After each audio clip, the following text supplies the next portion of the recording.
This is major. President Biden signed a bipartisan bill on Monday, which officially ended the COVID-19 national emergency. The first case of COVID was reported back in January of 2020.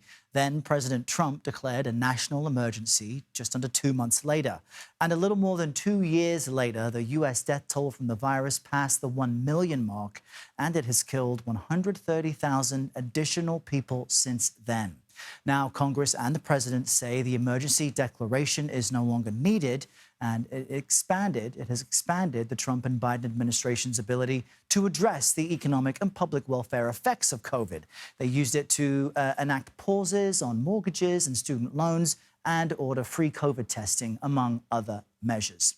Dr. William Schaffner joins me now. He's a professor of infectious diseases at the Vanderbilt University School of Medicine. Dr. Schaffner, what do you make of the end of this national emergency, and what does this effectively mean for folks watching right now? Well, Errol, it's a good thing that we are no longer in the pandemic, but this virus has not disappeared. So ending this public health emergency is a change. It sounds very good, but we'll still have this virus to contend with. You know, this virus is still killing somewhere between 200 and 300 people in the United States on a daily basis. So it hasn't disappeared. We're going to have to keep coping with it. You know, there have been many benefits having been a consequence of this public health emergency.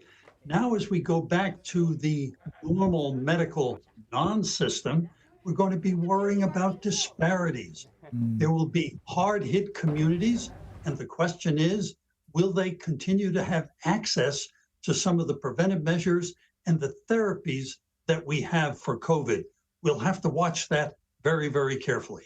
And, Doctor, that's a key question. I mean, as you talk about some of the benefits, we're starting to see a rollback of companies being open to remote work. Also, the use of telemedicine, especially when you think about therapy being expanded to so many people, that's advanced as a result of the pandemic. Do you expect that the end of this national emergency will affect our ability to see doctors virtually? Actually, I don't think so.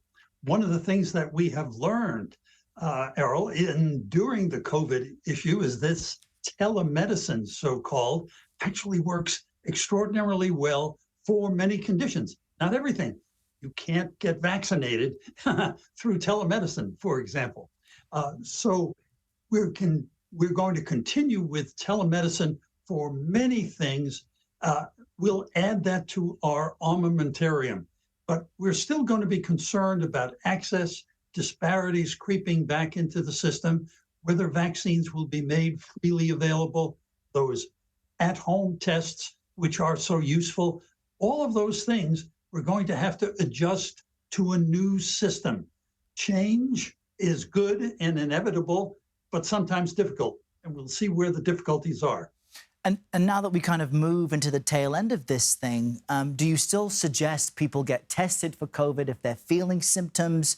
How should people approach not feeling well at any time of the year now? Yeah, let's think about this. Remember, there's a subset of the population that is more apt to get seriously ill, require hospitalization if they get infected. Here they are, people who are older than age 65. Anyone at any age who has an underlying medical condition, heart disease, lung disease, diabetes, pregnant women, those who are immune compromised, those people should remain very sensitive. If they become ill, get a test, call their healthcare provider if that test is positive, because we have treatment that will help prevent the development of severe disease. Very good point, and key reminders as we move out of the national emergency. Dr. William Schaffner, thanks for joining us tonight. Thank you.